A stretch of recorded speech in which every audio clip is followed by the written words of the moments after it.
with the exception of a little bit of rain on Thursday, the weather's been fantastic for the Canfield Fair this year, and that includes, of course, today for the final day of the fair, and on Labor Day, some blue skies, just a few fair weather clouds. The temperature very nice, the dew point very low, the humidity is a non-story. It's been that way for most of the last several days. But today is September the 1st. We're starting what we call meteorological fall, the 3 months of the year in which we see, of course, our temperatures fall pretty rapidly. Our average high at this time of the year, 79. By the end of November, our average highs in the mid 40s, but August will go into the record books as a warmer than average month. The summer season, going back through meteorological summer, June, July, and August, also will go into the record books as a warmer than average season by about 1.5 degrees. It was a little bit warmer this summer than it was last summer.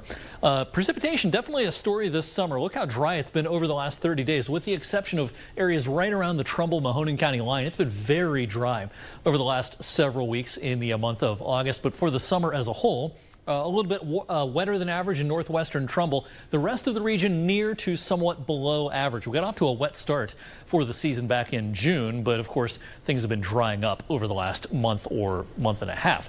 What can we expect going forward as we go into the month of September? It's going to be pretty warm over the next couple of days, but then another cool shot at the end of the week into the weekend. As we look beyond the weekend, temperatures will start to rebound next week, but no big heats coming our way. It doesn't look like it's going to be a very hot September this time around. And tonight, a very comfortable night with a clear sky, 51 degrees. And by the way, there is a pretty good geomagnetic storm out there tonight, and there's an outside chance you might be able to glimpse a little bit of the northern lights on the northern horizon. Of course, a better chance off to our north across the U.S.-Canadian border. But around here, if you have a clear view of the northern horizon, and especially after midnight, it may be worth checking out.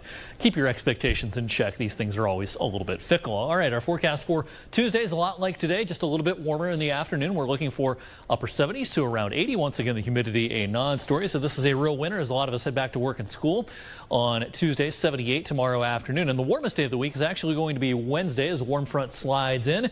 We'll be dry Wednesday from start to finish, and take advantage of this day because the rest of the week, of course, as I mentioned a few moments ago, it'll be cooler. We also have some rare wet weather heading our way Thursday. Pretty good chance of showers and perhaps some thunder, especially morning and midday on Thursday. After that, though, not many rain chances. That quick surge of moisture on Wednesday will be replaced by a drier air mass for the end of the week, into the weekend, and for a lot of next week. So I don't expect a lot of rainy days, kind of like Thursday. And I don't think all day Thursday is necessarily all that rainy. It's mostly morning and midday, but temperatures won't move much on Thursday, setting the stage for a cooler than average period taking us through Friday and into the weekend. I suspect we're largely dry for high school football this week, with a small chance of an afternoon shower, and most of the weekend should be rain-free as well. Derek? I like the sound of that. Thanks, Eric.